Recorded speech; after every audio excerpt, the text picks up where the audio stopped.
The big snore. If you're both a writer and a teller of stories, people are always telling you to write the stories you tell. What they don't realise is how distinct the two modes are, how different the language for each, and how disparate the audiences. The tale told must adjust itself to its audience. The teller must judge timing and response, cut as she speaks, leap if necessary, hold segments, or flesh out others to arrive at the denouement exactly on time. Stories told too long lose their audiences. Stories abbreviated too much have the sound of boredom. And boredom in the teller will kill any audience flat. The most important distinction between the story told and the story written, however, lies in the fact that a storyteller controls something that a story writer never can: who it is that actually hears the story. The storyteller can wait for the right audience to come up, and when it's there, use it to effect. If one has the audience one needs, it isn't difficult to bring the conversation around to fit a story one wants to tell. Couples do this all the time, sometimes as teams, with stories well rehearsed, or, given the public nature of an audience, for revenge on each other.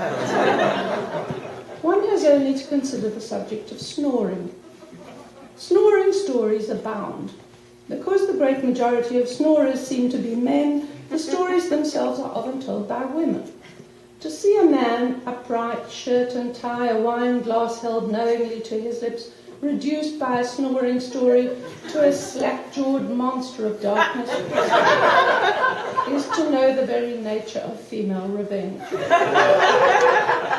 How can he deny what he is not even aware of? What she and her treachery may even produce witnesses to? And if she's a good enough storyteller, she'll quote details so fitting that after a while the audience doesn't care how faithful her account is, or who suffers in the telling. Part of the treachery of snoring stories has to do with the fact that snoring takes place in bed and is so absolutely unsexy. No one wants to be known as a snorer, nor to be laughed at on its account, and yet snoring can be hilarious. Audiences adore a well-told snoring story.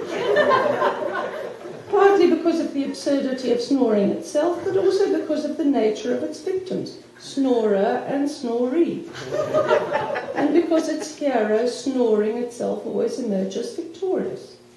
I told my first snoring story quite early, without any intention of revenge. I told it to illustrate a man's sweetness. It began, in fact, the first night I ever spent with him, in a single bed, in a tiny room. No sooner had I managed, in the 9 inches of bed left to me, to start sinking towards sleep, than a rumble, more like a growl, or as I thought it then, a heroic call of the wild, began to roll out of him. I'd never heard anything like it. I touched him lightly with a finger. No good. I prodded a bit harder. He heaved and hauled himself over onto his side.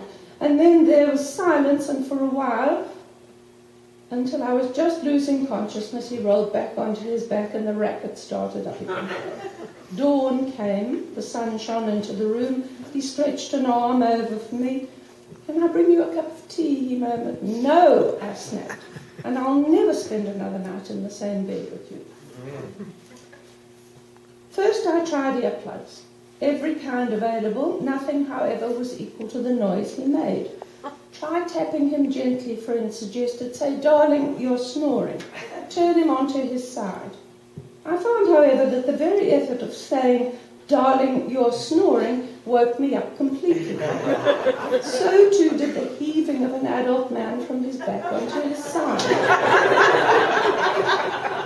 So too did the responses of the man himself. "No, no, I'm just going to the beach," he would say. "Hang on a minute, I'll see if she's on the bus."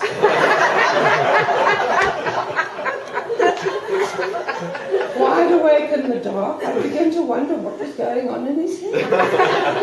I'd prod him more vigorously and demand, "Who's on the bus? What beach?" So that he, in turn, would lean over and shake my shoulder. "Wake up, darling," he'd say, "you're having a bad dream."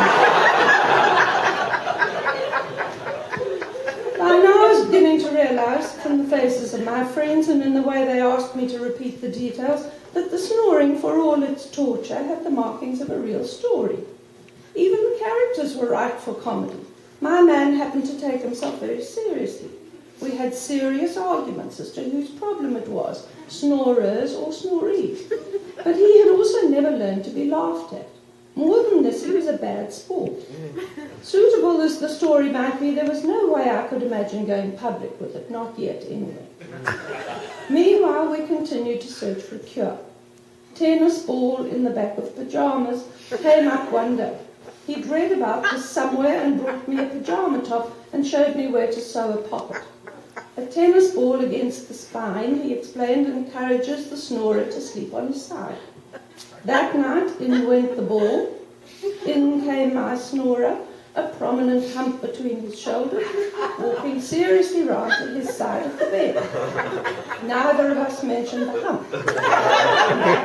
Neither of us laughed. Good night, lights off.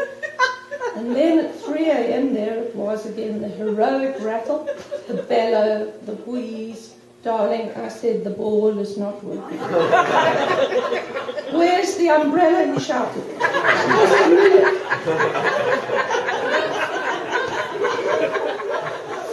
We moved on to White Sound, top of the line. Wind, sea, and rain. But they all sounded the same and provided only background to the snoring. I turned up the volume, but then the storm itself kept me awake. And woke him too. Back went the machine to the store. I called my friends with the latest failures. At least we could laugh together, they louder than I. Without sleep, my whole life seemed to be taking place 3 feet behind my eyes. Then one night he came home with an announcement. Ace bandages, he said. It was his idea, and the theory went like this. If his wrists could be tied to the side of the bed,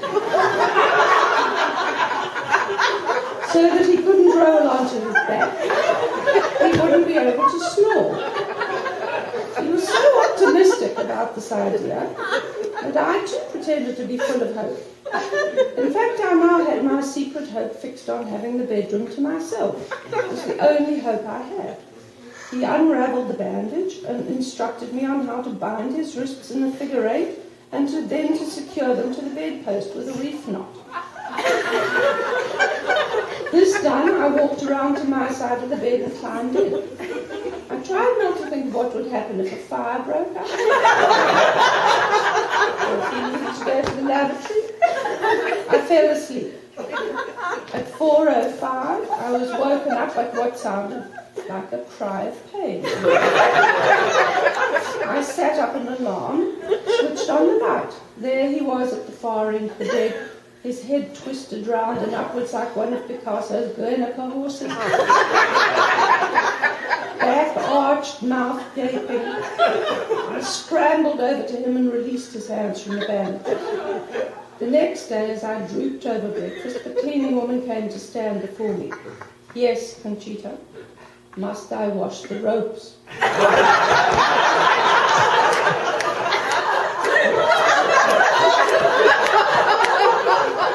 What ropes? The ropes for the bed. Looking at the floor. And then I understood that there was nothing for it. The story had to be told.